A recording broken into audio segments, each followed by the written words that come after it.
Est-ce que vous m'entendez bien? Oui, ok.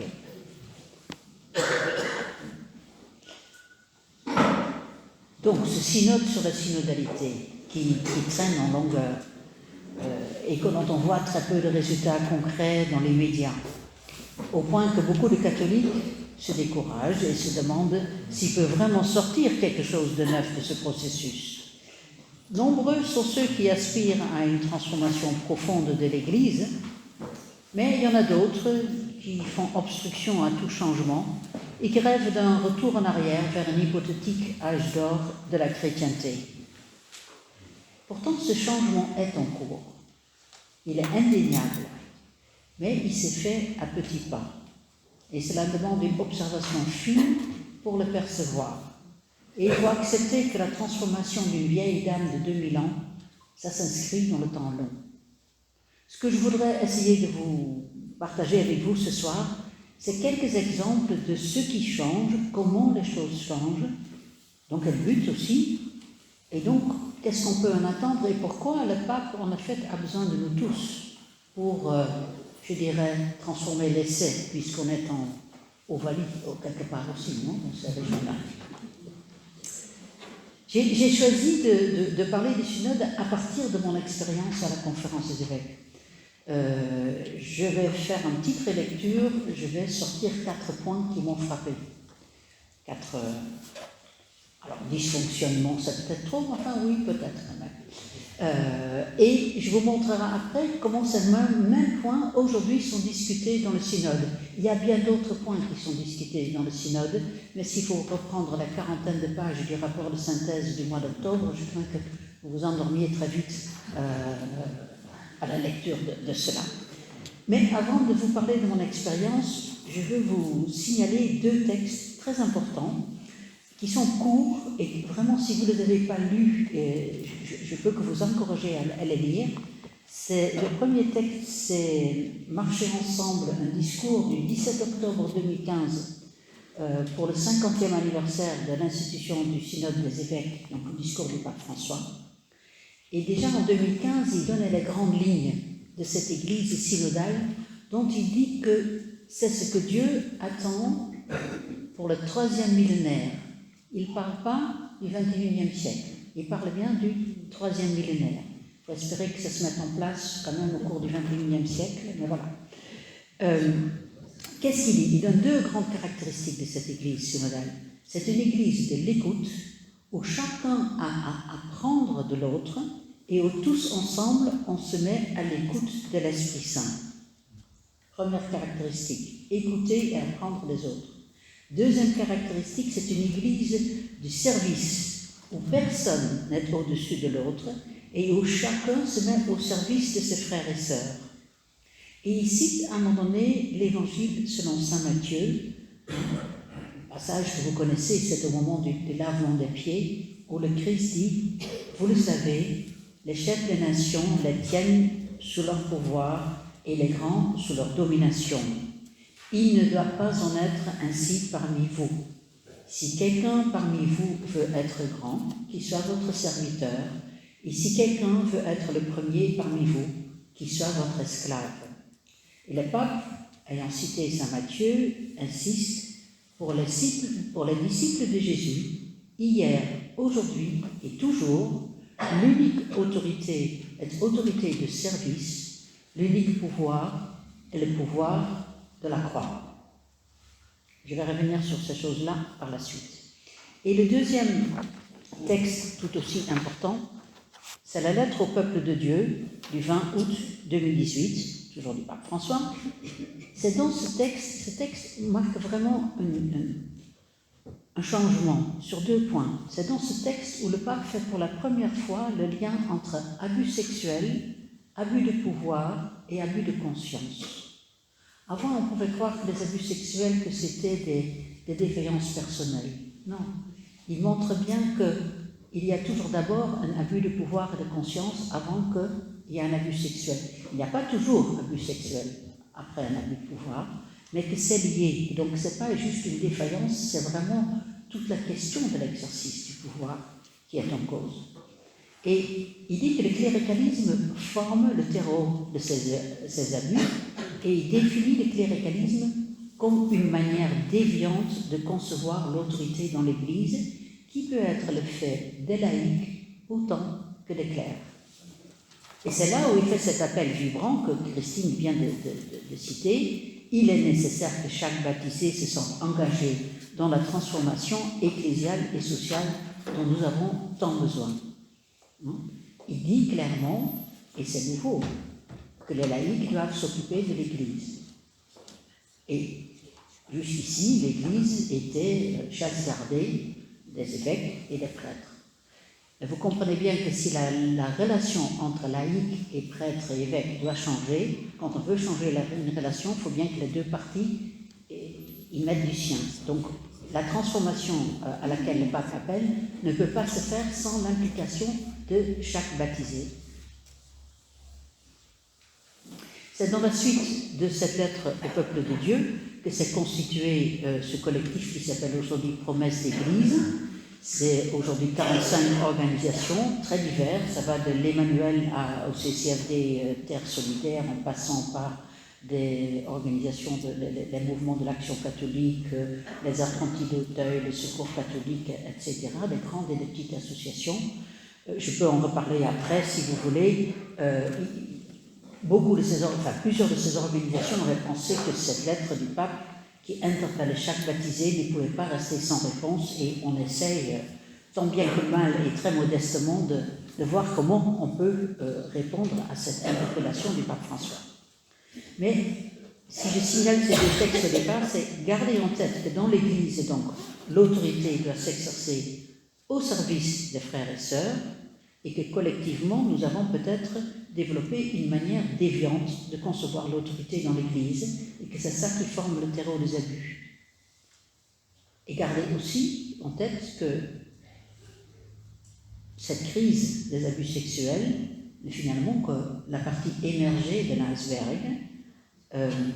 C'est donc toute la question de l'exercice du pouvoir qui est aujourd'hui remise en cause.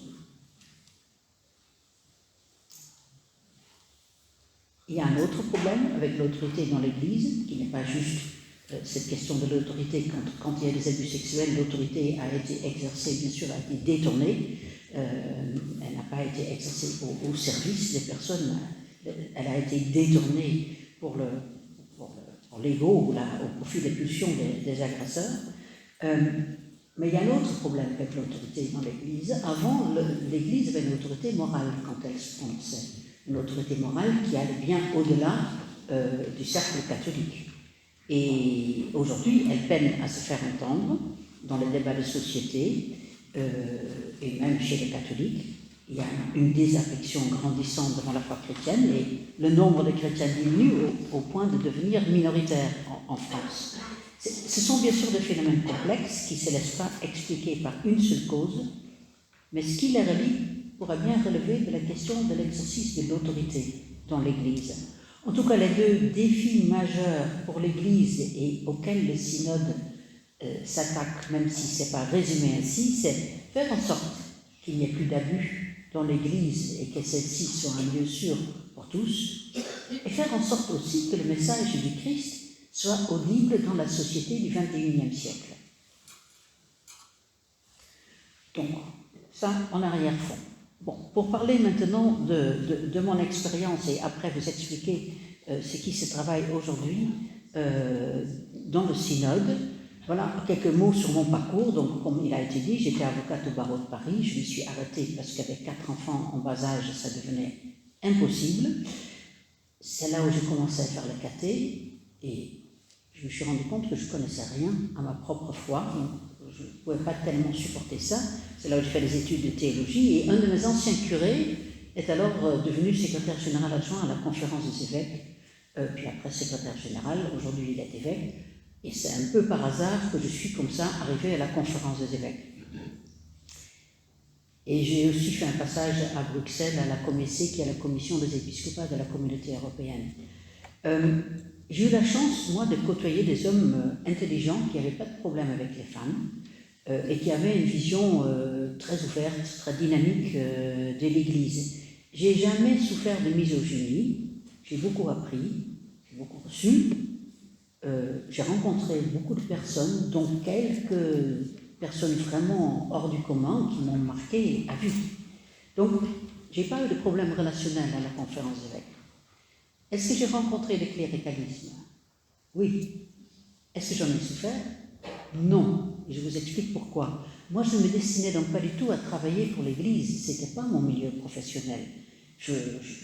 Comme je m'étais arrêté ma carrière, je me dis, bon, je vais quand même faire quelque chose d'utile pendant ce temps-là.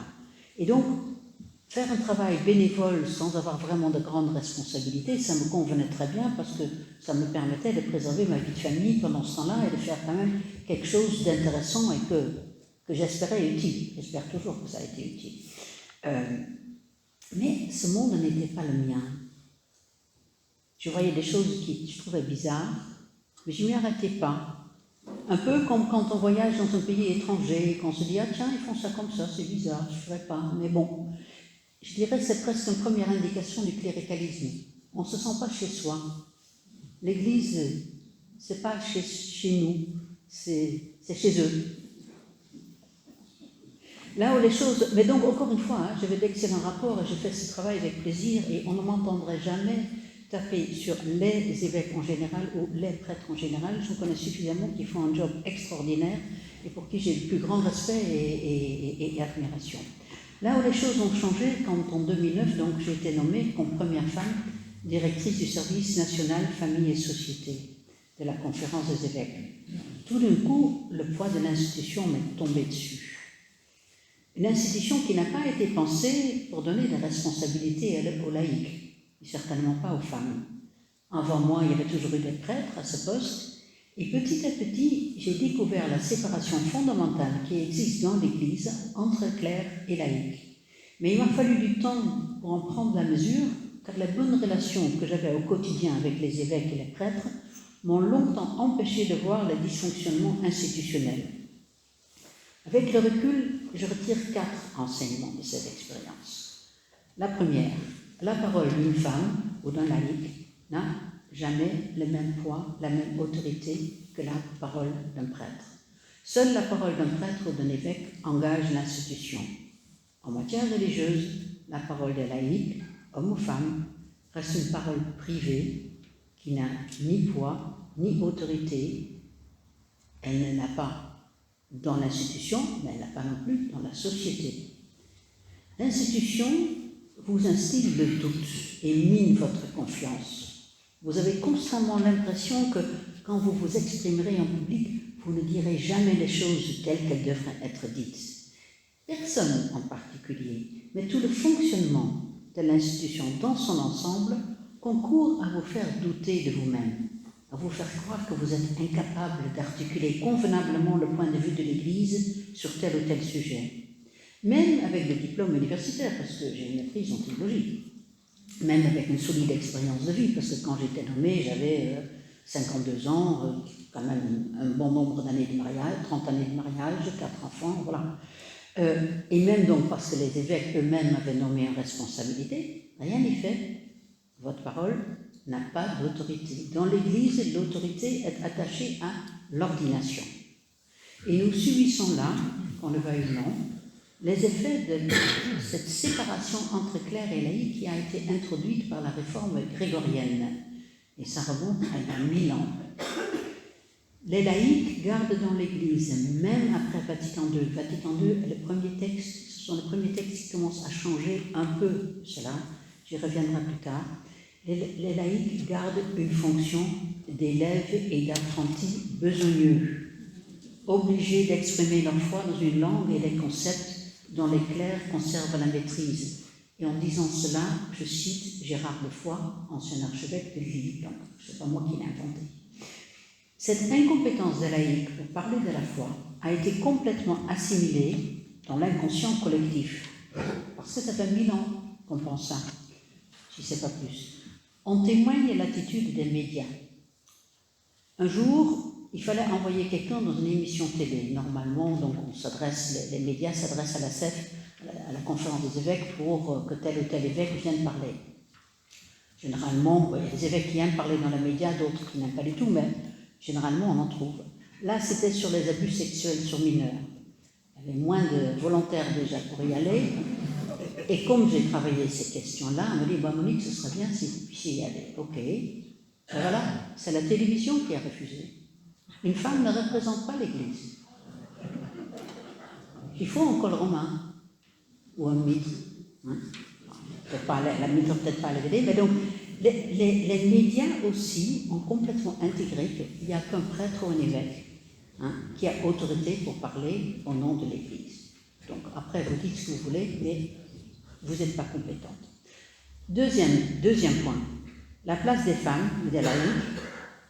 Alors, la place des femmes dépend du bon vouloir des hommes, et donc la place des laïcs dépend du bon vouloir des clercs.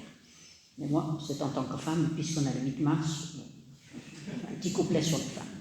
Donc, on ne peut exercer des responsabilités dans l'Église pour autant qu'un prêtre ou un évêque veut bien les confier.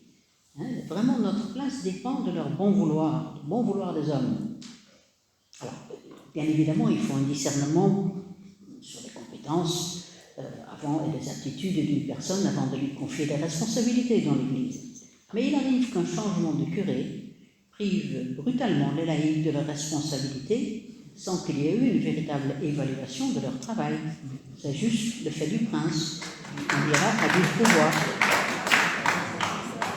Ce n'est pas vraiment un exemple de l'exercice de l'autorité au service des frères et sœurs. De même, à la fin de mandat, un prêtre reçoit toujours une nouvelle mission, mais pour les laïcs en mission ecclésiale, tout dépend de la volonté et même parfois de l'imagination des évêques. De mon service, famille et société, dépendaient les aumôneries des prisons et des hôpitaux. J'ai vu l'exemple d'un aumônier général de prison, un homme laïque, au bout de 6 ans, donc il était salarié de la conférence des évêques, et bien au bout de 6 ans, voilà, merci, extraordinaire ce que vous avez fait, au revoir. Rien. Vous êtes laïque, ben, si vous êtes là, c'est formidable. Ben, si vous n'êtes pas là, ben, l'Esprit Saint, pouvoir, pas de problème.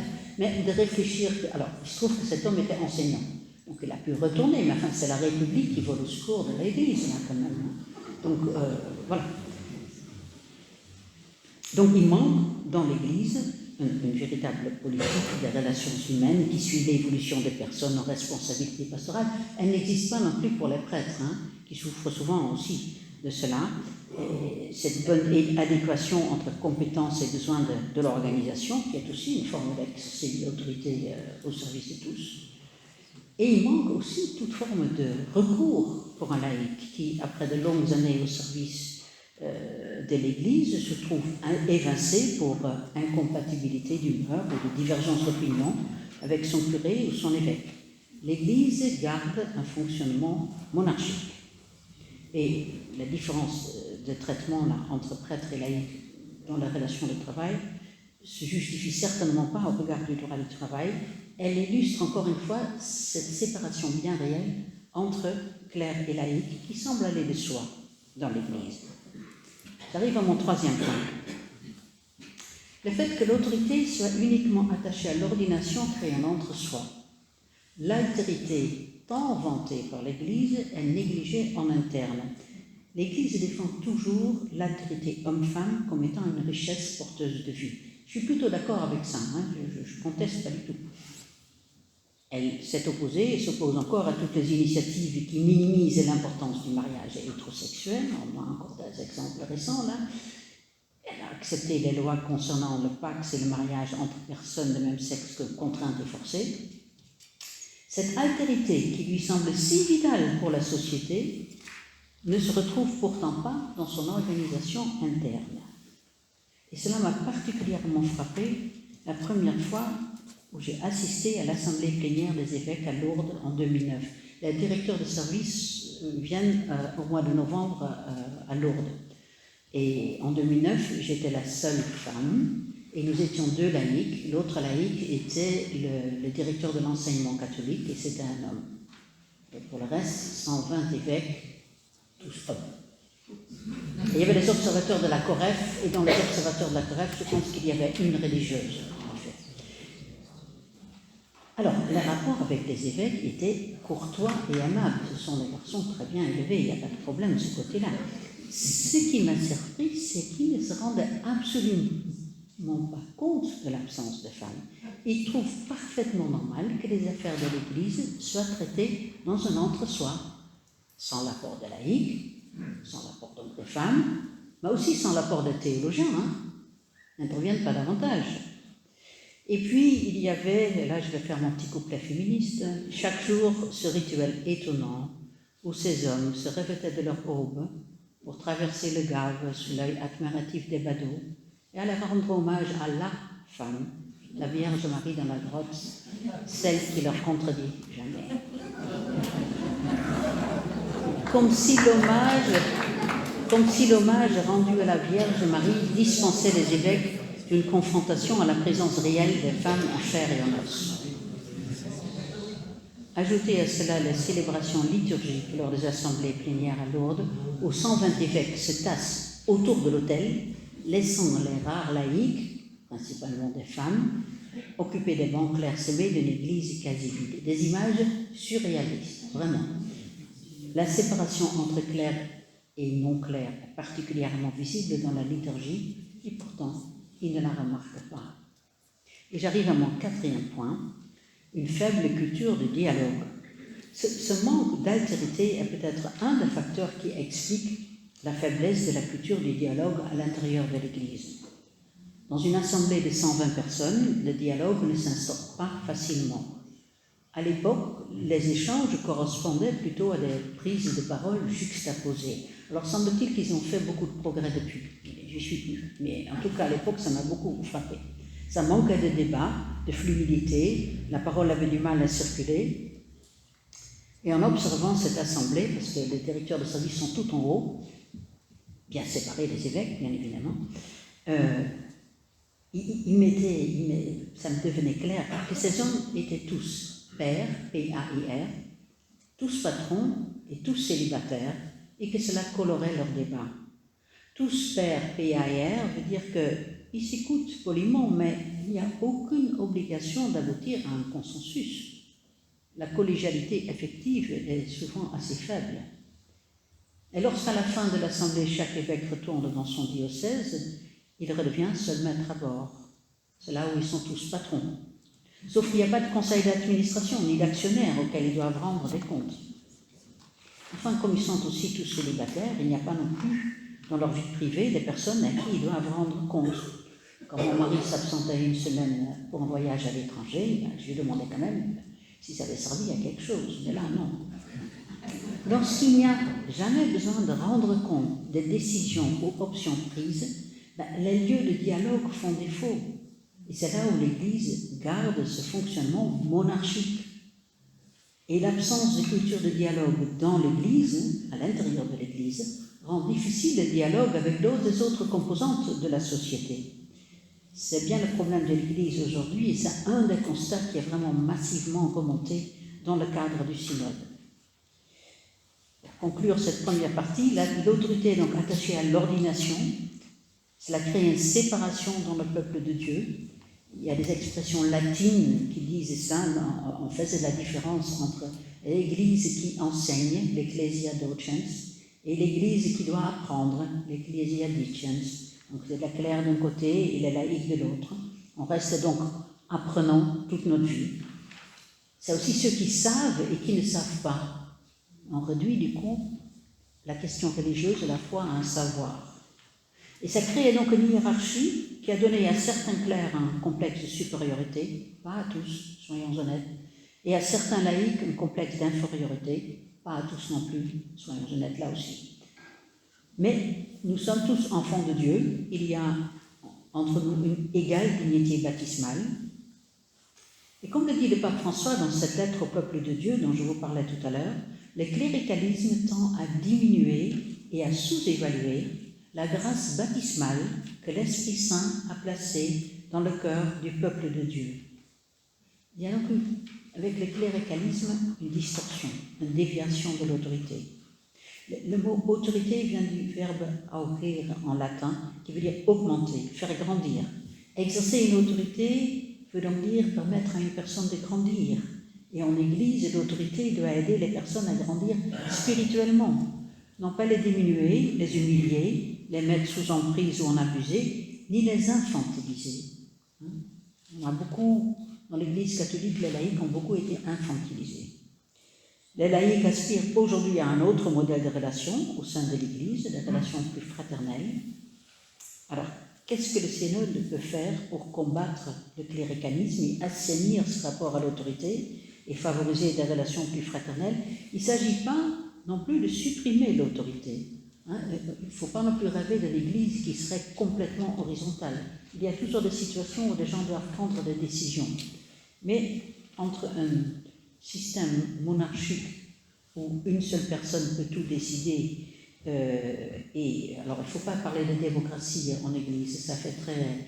C'était comme si c'était un mot, un gros mot. Comme faisait quand même remarquer un cardinal, même nous, on finit par voter à la fin, sauf qu'on prend plus de temps pour faire la discussion avant. Donc voilà. Qu'est-ce qu'alors le synode dit de tout ça? Parce que mes observations personnelles auraient pu demeurer parfaitement anecdotiques si ces mêmes questions ne se trouvent pas actuellement débattues au synode. Je vais reprendre les mêmes 4 points, mais en sens inverse. Donc le dernier point, c'était la culture du dialogue. Développer une culture de l'écoute, du dialogue, accepter d'apprendre les autres. C'est tout l'enjeu du synode. Et donc, dès 2015, dans ce discours que je vous ai cité au début, à l'occasion du 50e anniversaire du synode des évêques, le pape dit ça, une église d'écoute où chacun a à apprendre de l'autre et où tous doivent se mettre à l'écoute de l'Esprit Saint. Cette écoute, ce dialogue, il en a souligné l'importance dès 2013, dès son élection et son premier voyage au Brésil. Et il les a organisés dans l'Église, qui n'en a pas l'habitude, en introduisant des nouvelles méthodes. Et c'est très intéressant à observer que on peut croire que dans l'Église, l'Esprit Saint, l'Évangile, ça suffit. Non, le pape, qui est un homme pragmatique, a introduit des méthodes précises pour permettre le dialogue. Je vais vous donner quelques exemples. Déjà, au moment du synode sur la famille en 2014 et 2015, là aussi, il y avait eu une large consultation des fidèles. Les évêques ont dû travailler sur le matériau qui était remonté de la base. Et c'était un premier changement de taille. Partir de la réalité telle qu'elle monte du terrain et non pas des idées, de la doctrine. Car pour le pape, la réalité est plus importante que les idées. Il a expliqué ça dans son premier grand texte, Evangelii Gaudium de 2013. Donc cela a obligé les évêques à écouter les fidèles. Et cela s'est poursuivi avec les synodes suivantes sur les jeunes, sur l'Amazonie, et celle aujourd'hui qui a donné lieu à une consultation mondiale tout à fait exceptionnelle. Et ça change tout, parce que si, notamment pour ce premier synode sur la famille, si de la famille vous avez une image idéale, très belle. On est tous d'accord que l'image idéale du mariage chrétien, c'est superbe. Vous plaquez ça sur la réalité, la moitié ou 3/4 de la réalité ne rentre pas dans votre case. Si au contraire, vous partez de la base des préoccupations, des difficultés et des aspirations des gens, et vous continuez comme ça, là, vous embarquez tout le monde. Dans un premier cas, vous excluez les 3/4. Dans l'autre cas, vous pouvez espérer emmener tout le monde. C'est ça que le pape François. La deuxième question de méthode vraiment qu'il a introduit, c'est qu'il a mis les évêques, toujours pour le synode de la famille, en petits groupes linguistiques. En petits groupes où l'écoute et les dialogues deviennent possibles. On évite alors ce phénomène de prise de position juxtaposée des grandes assemblées et les complications dues aux traductions. Parce que les traductions, on perd toujours. Et cela permet de vrais échanges. Les évêques français se trouvent avec des Belges, des Suisses, des Canadiens, mais aussi des Africains, ou certains autres qui ont vécu en France. Et je me rappelle que j'étais encore donc à la conférence en 2014-2015, quand le synode sur la famille a eu lieu. Les évêques sont revenus enthousiastes en disant « Ah, mais on n'a jamais vécu une telle expérience d'église ». Du coup, ils découvraient qu'en effet, dans un diocèse africain, il y a d'autres difficultés que dans un diocèse d'Île-de-France. Ils sont donc confrontés à des réalités différentes. Et vraiment, ça leur fait du bien. Dernière nouveauté introduite par le pape déjà au moment du synode de la famille et qui continue chaque fois, c'est qu'il a réussi à libérer la parole des évêques. Et c'est là, si un évêque ne me l'avait pas expliqué, je ne l'aurais pas saisi moi-même non plus. Un évêque est garant de la communion. Et c'est quelque chose qui généralement est très important pour eux. Important au point que quand il faut aborder des questions qui fâchent, parfois on préfère la mettre sous le tapis plutôt que parce que si on commence à se discuter, comment on va garder la communion? Ce qu'a fait le pape pour le synode, il a dit « c'est moi qui suis garant de la communion ».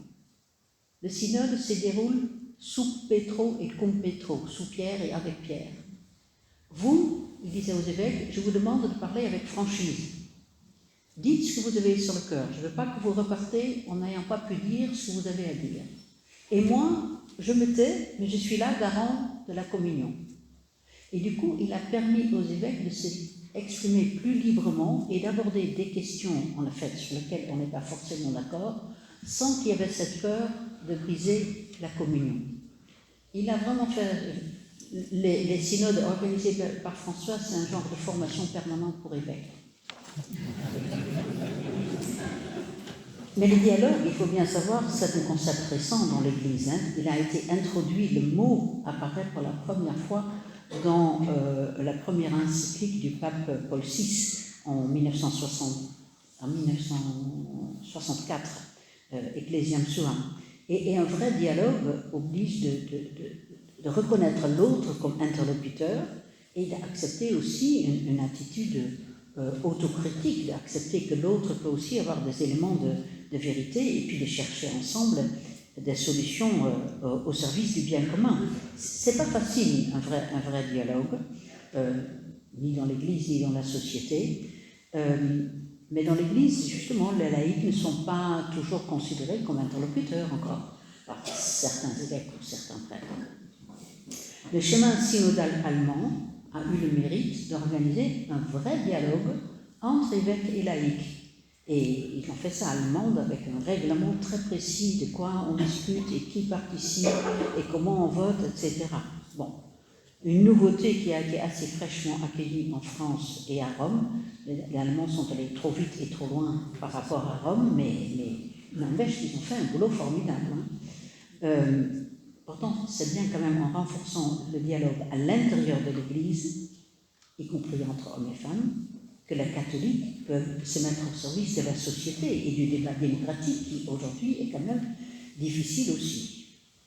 Et dans ce dernier synode, toujours au niveau des méthodes, le synode sur la synodalité, le pape a introduit en plus la conversation spirituelle avec ses 3 tours. Je ne sais pas si vous connaissez la conversation spirituelle, certains peut-être, pas tous. On fait 3 tours. Le premier tour, chacun parle et les autres écoutent. Le deuxième tour, toujours à tour de rôle, chacun dit ce qu'il retient ou ce qui l'a frappé ou ce qu'il a entendu. Et seulement dans un 3e tour, on essaye un peu de voir ce qui émerge, qu'on peut retenir de commun, où il peut y avoir un échange. Ça met tout le monde au même niveau et ça oblige donc à écouter. Et qu'il ait introduit cette nouvelle méthode cette fois-ci, c'était d'autant plus nécessaire parce qu'il a aussi introduit l'altérité. Je remonte à mon 3e point. La session du synode d'octobre 2023 a vu pour la première fois des non-évêques, y compris les femmes, participer pleinement aux travaux et même avec un droit de vote. Du jamais vu à Rome. Du jamais vu. Il faut bien se rendre compte, je sais bien qu'on ne se ressent pas toujours en France encore le changement, mais le fait que des non-évêques ont pu voter dans le cadre de ce synode, y compris donc des laïcs, c'est révolutionnaire.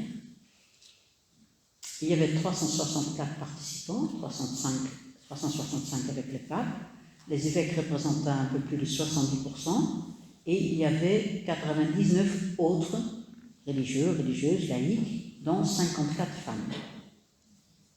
Pour favoriser le climat d'écoute, il y a eu une veillée œcuménique, puis une retraite de 3 jours. Et puis après, tous étaient, vous avez forcément vu les images, peut-être répartis en table ronde, mêlant cardinaux, évêques, religieux, religieuses, laïcs, hommes, femmes. Ça peut paraître évident, mais ça ne l'est pas du tout.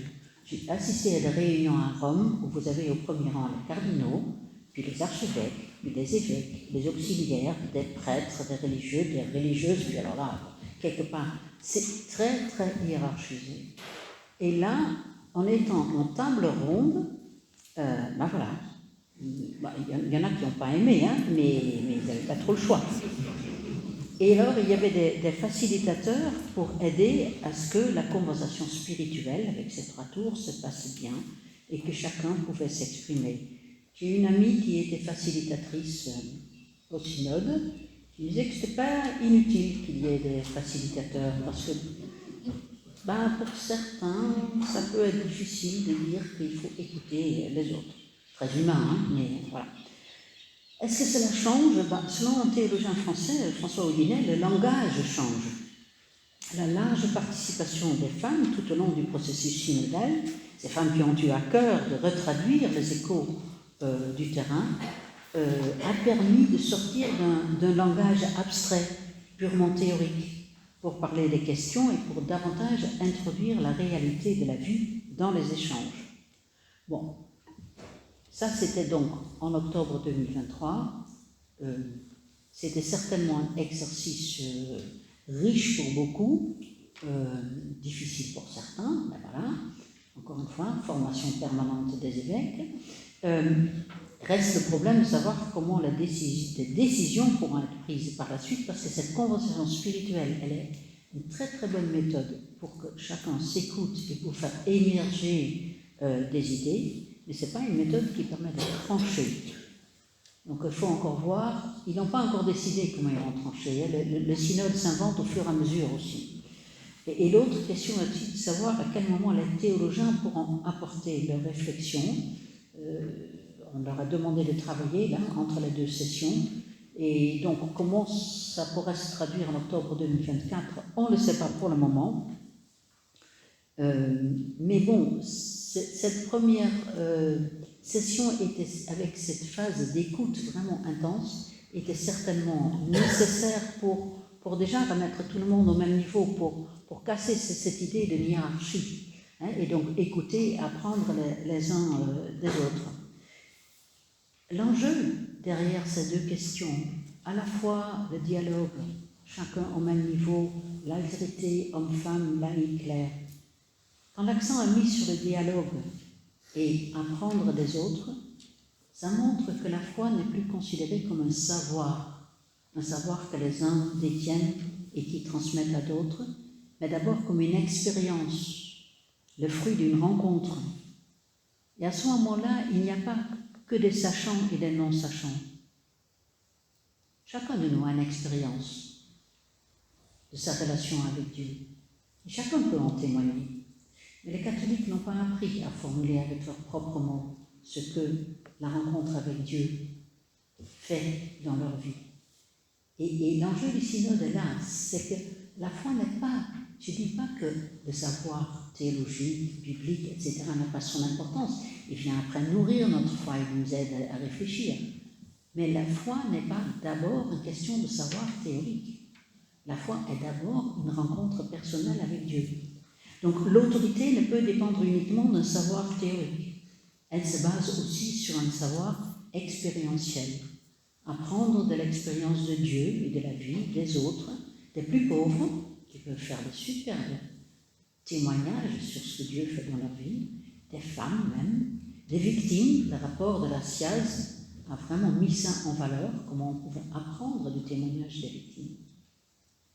Mais bien évidemment, tout ça vient questionner l'autorité exclusive des clercs. Donc, ça ne plaît pas à tout le monde, même si certains prêtres et certains évêques ont accepté ça, je veux dire, bien avant que le pape lance le synode sur la synodalité, ils ont toujours fait comme ça. Et cette évolution, qui fait donc qu'il n'y a plus cette séparation stricte entre sachants et non-sachants, était en fait déjà contenu dans les grands textes du Vatican II, mais qu'aujourd'hui n'est pas approfondi autrement. On peut y revenir tout à l'heure. Je remonte encore à mes deux premiers points tout à l'heure. Donc il y avait la place des femmes, et puis il y a ce fait que la place des laïcs actuellement dépend du bon vouloir des hommes. Là, ce que demande le synode, là vraiment il y a un changement que le synode cherche à introduire une véritable co-responsabilité différenciée. À côté de l'insistance sur l'écoute et le dialogue, et le fait d'apprendre des autres, vraiment dans le rapport de synthèse, il y a la volonté d'instaurer cette co-responsabilité. Donc on quitte à ce moment-là les systèmes monarchiques dont j'ai parlé tout à l'heure. Et donc pas étonnant là non plus que ça ne plaise pas à tout le monde. Je vous cite un instant le rapport de synthèse qui a été fait fin octobre dernier. Certaines perplexités et oppositions cachent aussi la peur de perdre le pouvoir et les privilèges qui l'accompagnent. Ça, c'est par exemple la première fois qu'on dit ça dans un rapport romain. Et puis, je cite encore deux autres phrases. La mise en œuvre de la co-responsabilité est essentielle dans la synodalité et nécessaire à tous les niveaux de l'Église. En tant que membres du peuple fidèle de Dieu, tous les baptisés sont co-responsables de la mission, chacun selon sa vocation, son expérience et sa compétence. Tous contribuent donc à imaginer et à décider les étapes de réforme des communautés chrétiennes et de l'Église dans son ensemble. C'est écrit dans ce rapport de synthèse. Et ça, alors, il faudra certainement du temps pour mettre ça en œuvre, mais voilà, si on évolue vers là, on a vers une autre image d'Église. Parce qu'un des aspects épineux du cléricalisme est justement constitué par le fait que évêques et prêtres sont trop rarement invités à rendre des comptes. Et les propositions de réforme les plus concrètes dans le rapport de synthèse concernent le ministère épiscopal. L'évêque, encore une fois, est dans une situation quasi monarchique dans l'Église.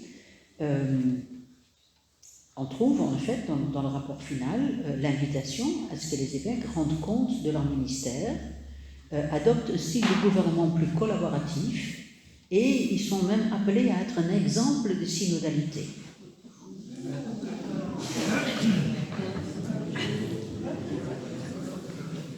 Et le rapport, encore une fois, là on est avec les mesures envisagées, ce n'est pas encore des mesures décidées.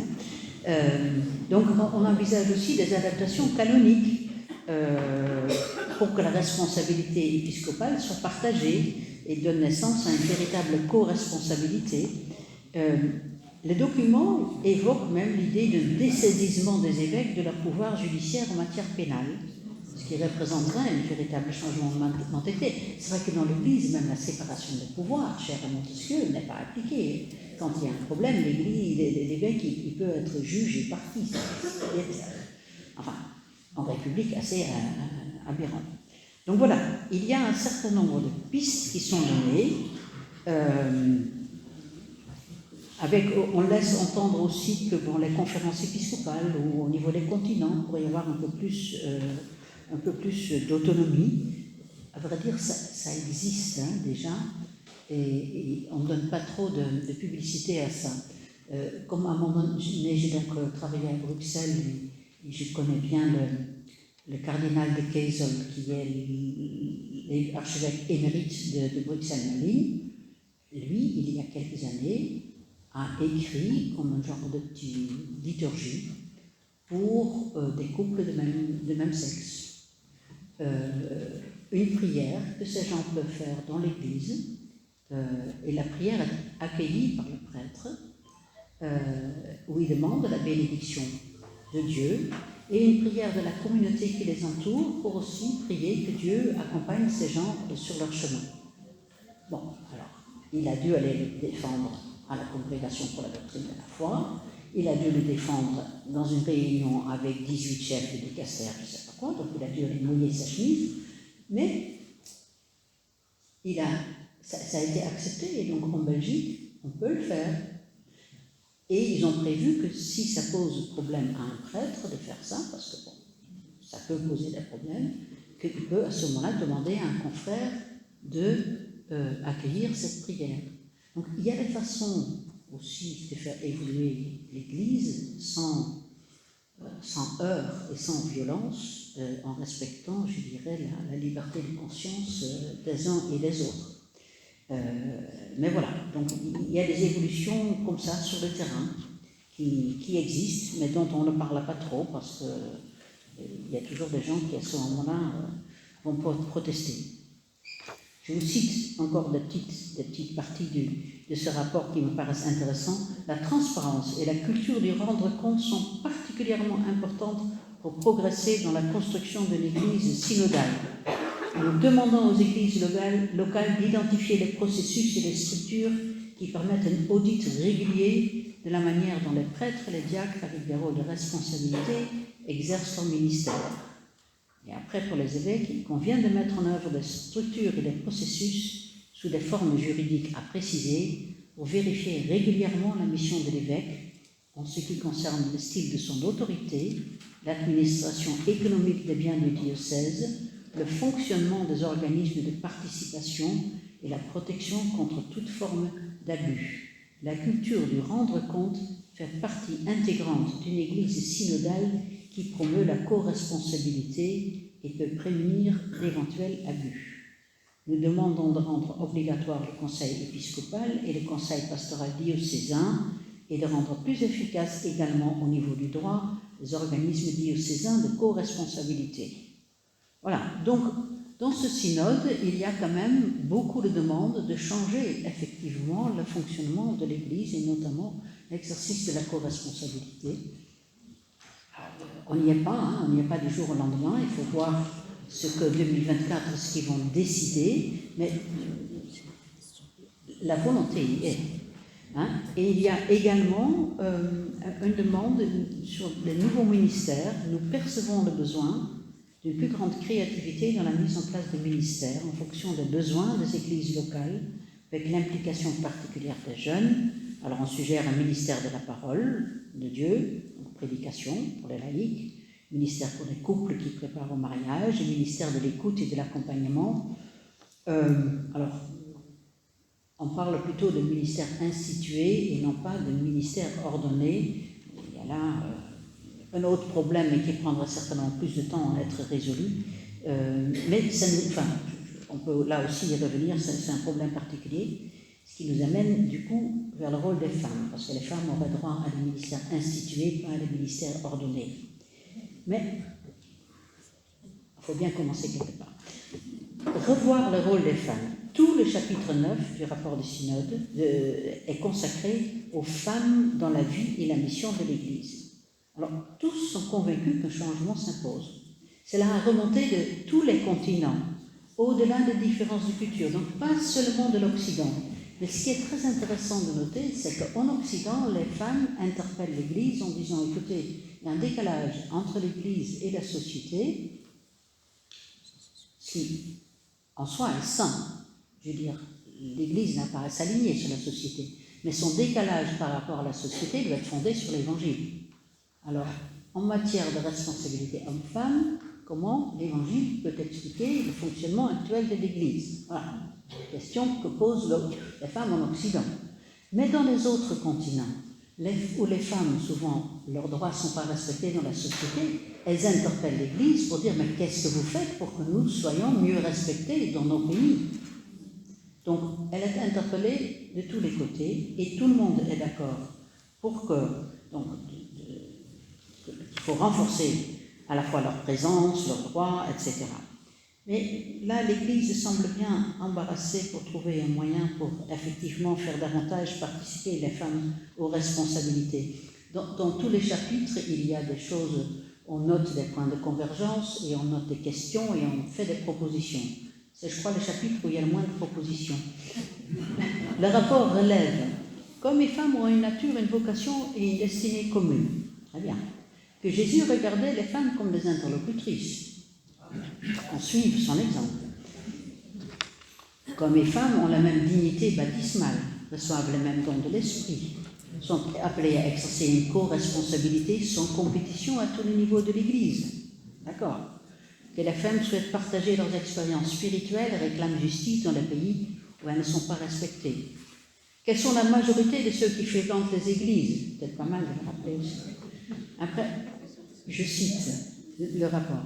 De nombreuses femmes ont exprimé leur profonde gratitude pour le travail des prêtres et des évêques. Mais on parlait également d'une église qui blesse. Le cléricalisme, le machisme et l'usage inapproprié de l'autorité continuent de marquer le visage de l'Église et de nuire à la communion. Une profonde conversion spirituelle est nécessaire, base de tout changement structurel. On continue sur les avis. On dit aussi que bien évidemment cette attitude affecte la crédibilité de l'annonce de l'Évangile. Et on termine, les églises du monde entier ont formulé un appel explicite à une reconnaissance et une mise en valeur plus grande de la contribution des femmes, ainsi qu'à un accroissement des responsabilités pastorales qui leur sont confiées dans tous les domaines de la vie et de la mission de l'Église. Très bien. Et après, il y a juste deux questions. Comment l'Église peut-elle inclure davantage les femmes dans les rôles et ministères existants afin de mieux exprimer les charismes de chacun et de mieux répondre aux besoins pastoraux? Point d'interrogation. Si de nouveaux ministères sont nécessaires, à quel niveau et de quelle manière? Pas de proposition, il n'y a que des questions.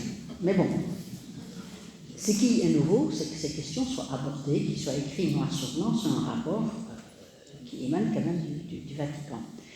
Dans ces deux derniers points que j'ai abordés, donc la place des femmes et la co-responsabilité, c'est vraiment, sur ces deux questions-là, on aborde la gestion de pouvoir dans l'Église.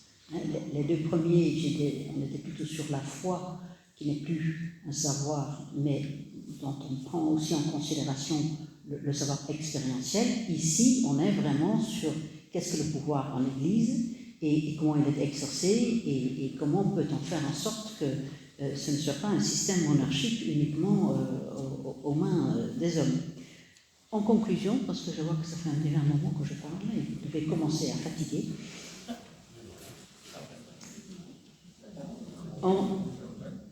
J'avais dit au début, c'est deux défis, lutter contre les abus et faire entendre l'Évangile au XXe siècle.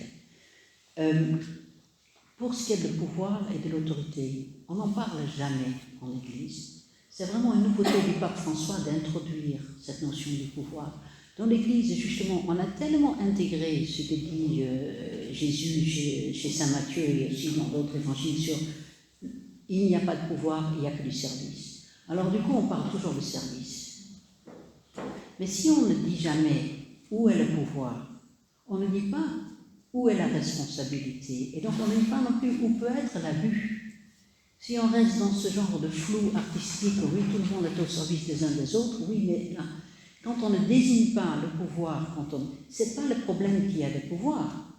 Dans toute société humaine, il y a des pouvoirs. Mais il faut pouvoir désigner quel est le pouvoir, sur qui il repose, quelle est la responsabilité qui va avec, pour pouvoir aussi dénoncer les abus de pouvoir ou les emprises, etc.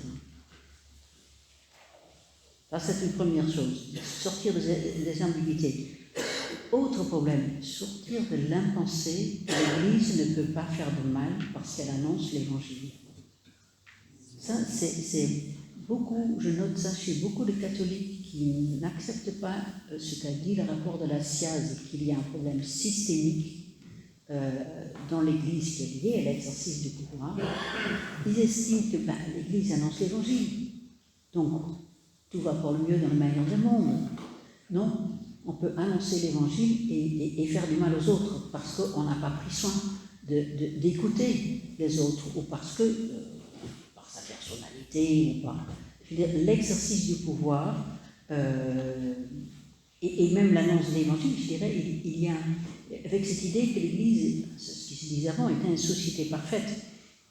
En fait, l'Église, elle est sainte et pécheresse, elle est simple réformante, elle va toujours se réformer, et l'Évangile doit toujours venir contester l'institution et l'ordre établi. Et ça, c'est un de mes patrons à la conférence d'évêques qui m'avait dit ça, et je trouve ça très éclairant. Il dit « L'Évangile est un message révolutionnaire.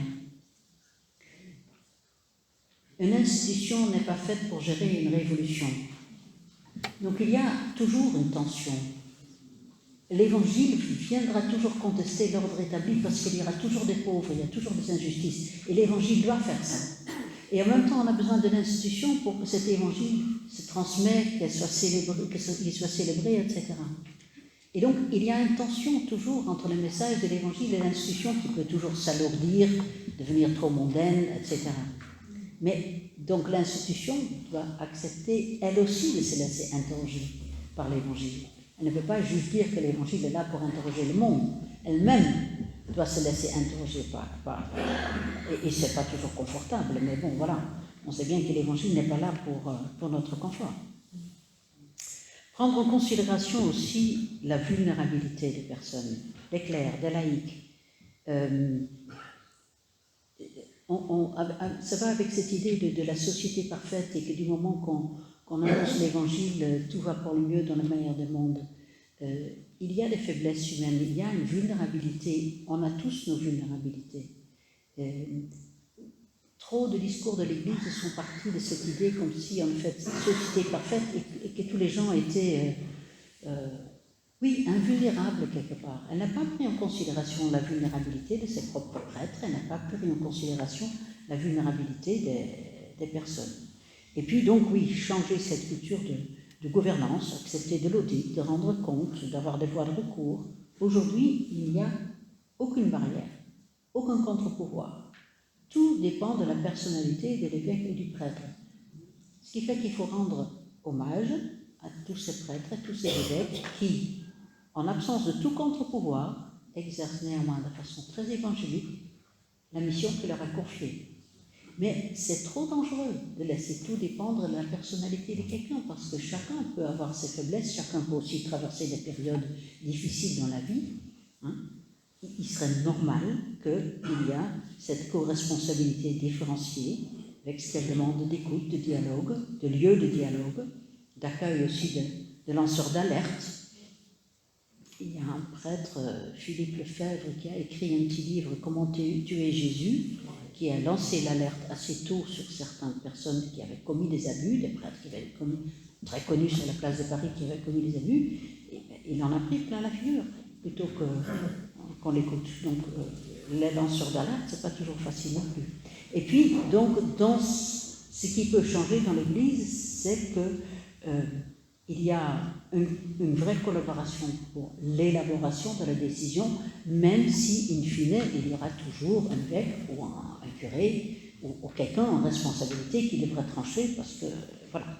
Donc on est sur des changements, beaucoup de mentalité, de pratiques, mais aussi de structures, et qui vont prendre du temps, mais qui pourraient vraiment aider à lutter contre les abus sexuels, de pouvoir, de conscience, parce qu'ils permettraient d'éliminer ces zones grises de pouvoir où les abus ont prospéré, et parce qu'ils changeront les rapports entre clercs et laïcs et feront davantage place à l'égalité baptismale.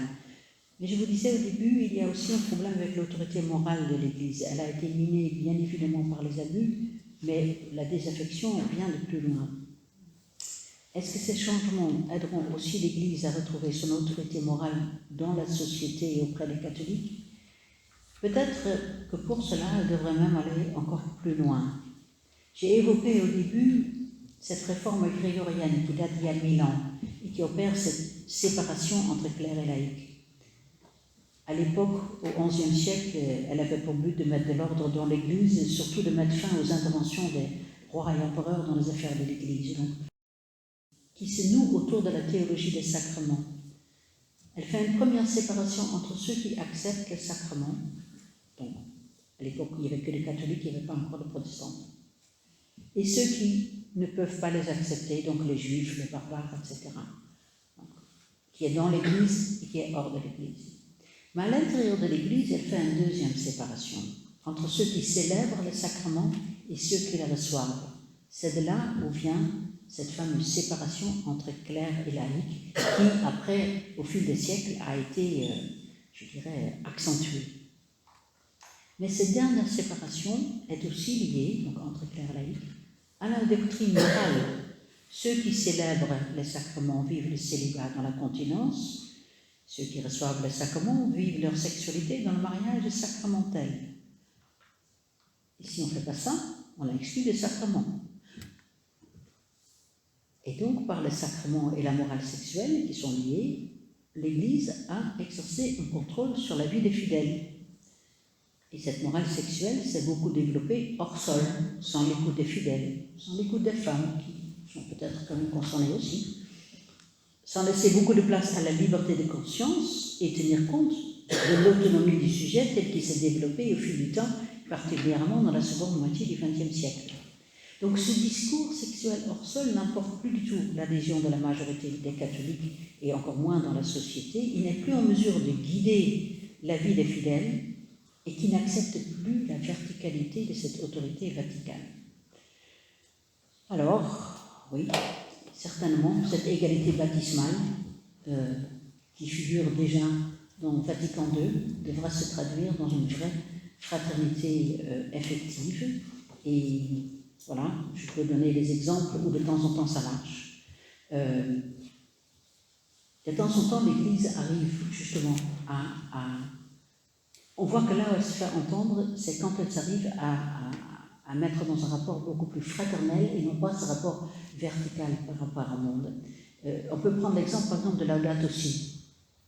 C'est un député européen des Verts, Écologie des Verts, là, qui m'a fait remarquer ça, pas catholique. Il me dit, on peut recevoir ce texte parce que le pape se met à hauteur d'homme et il nous dit, nous avons un problème et voilà ce que je peux apporter à partir de ma tradition comme élément de discussion. Il ne dit pas, vous avez un problème et j'ai la solution. Vous voyez la différence d'attitude. Et j'ai une autre petite expérience personnelle qui m'a beaucoup marquée. L'été dernier, j'avais été invitée à animer les chapitres d'Exavier. Exavier, c'est une petite congrégation féminine très proche des jésuites. Alors déjà, animer un chapitre, c'est une aventure, parce que je n'ai jamais vécu 3 semaines avec 30 femmes, parce que non, je suis mariée. Mais j'ai été très frappée d'abord parce qu'elle assurait une liturgie des heures superbe, une créativité qu'on ne voit pas habituellement dans nos paroisses. Donc je me suis dit, tiens, ça vaudra peut-être la peine de mettre un peu plus de femmes dans la créativité liturgique. Mais au-delà de ça, elle avait bien sûr une messe quotidienne qui était assurée. Ce n'est pas elle qui faisait la messe, hein. La messe était célébrée par leur accompagnateur spirituel jésuite. Et pendant plusieurs jours, je me suis dit, qu'est-ce qui change? J'ai compris, il m'a fallu un peu de temps. Cet accompagnateur, ce jésuite, donc ce prêtre, il introduisait bien une altérité, mais cette altérité n'était jamais domination. Il était toujours dans le registre de la fraternité. Il se situait en frère. Et il y avait une vraie altérité, il était le seul homme, avec 30 femmes. Et ce qu'il disait était écouté autrement. Donc il y avait bien alternité, mais il n'y avait pas domination. Il y avait fraternité. Et là, je pense que, bon, si l'Église arrivait à évoluer vers cela, et peut-être que pour cela, elle devrait toujours plus prendre exemple sur le Christ. Mais voilà, je vais m'arrêter là, parce que j'ai déjà été trop longue. Je vous remercie.